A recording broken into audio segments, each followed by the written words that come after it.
Buenos días, compañeros. Mi nombre es Alejandro Quiroga Silva. Soy de la Facultad de Ingeniería Mecánica Eléctrica y a continuación les presentaré la práctica 1 de la respectiva de Ingeniería Electrónica. En un momento compartiré mi pantalla.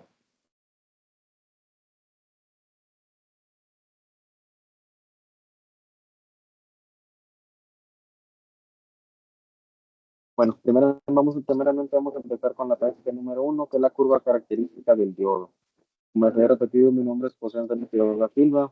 Mi maestro instructor es el ingeniero Alberto Pérez Castillo y la materia es Ingeniería Electrónica. En este experimento, pues como ya se lo mencionó, haremos énfasis en la curva característica del diodo.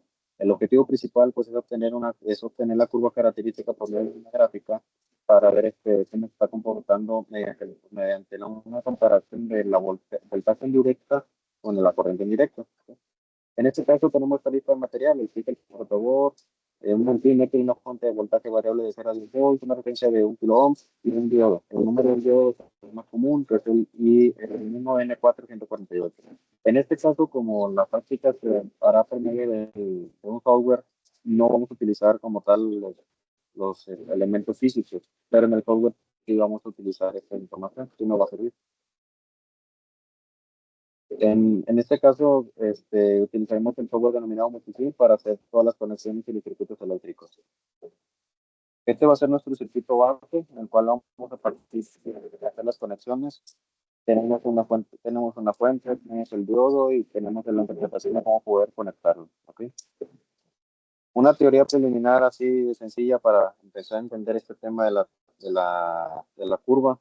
Pues como podemos observar, el circuito consta de una resistencia en serie con un diodo. Y que la fuente de utilizar es una fuente de voltaje, como ya se ha mencionado, de entre 0 a 10 volts. Al variar la fuente de voltaje cambiará la corriente y el voltaje a través del diodo. En este caso tomaremos dichos parámetros para graficar la curva del diodo.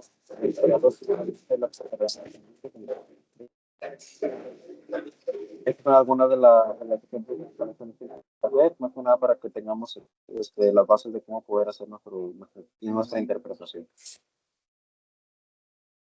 Aquí a continuación tenemos una gráfica, pero en una tabla, en la cual se llenaba la información que recibimos de los resultados de los que hago de conexión por conexión. Tenemos el voltaje y la corriente. Mediante esta información, esta tabla, y realizamos esta gráfica, ¿verdad? Esta gráfica es la corriente versus el voltaje.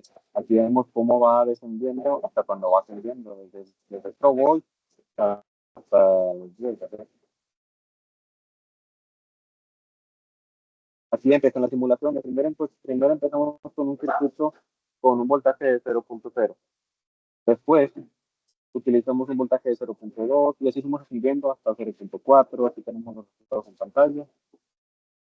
Después a 0.5, después a 0.6, 0.8. Ya empezamos con un voltaje de 1, con un voltaje de 2, con un voltaje de 4, con un voltaje de 6. Y como por último tenemos el voltaje de 8 y de 10. Aquí ya podemos observar que el incremento que tuvo es más proporcional.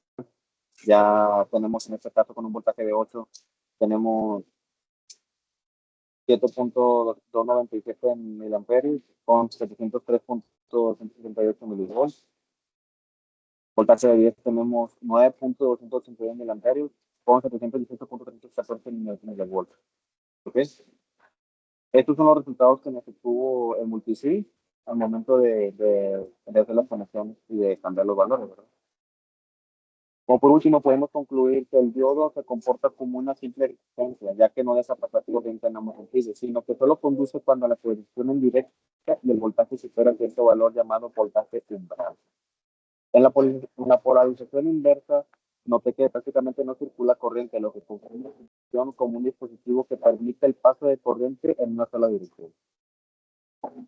Y aquí como por último tenemos la referencia bibliográfica, la cual me va a hacer para colocar cierta información que nos puede ayudar para entender más este tema. De antemano, gracias.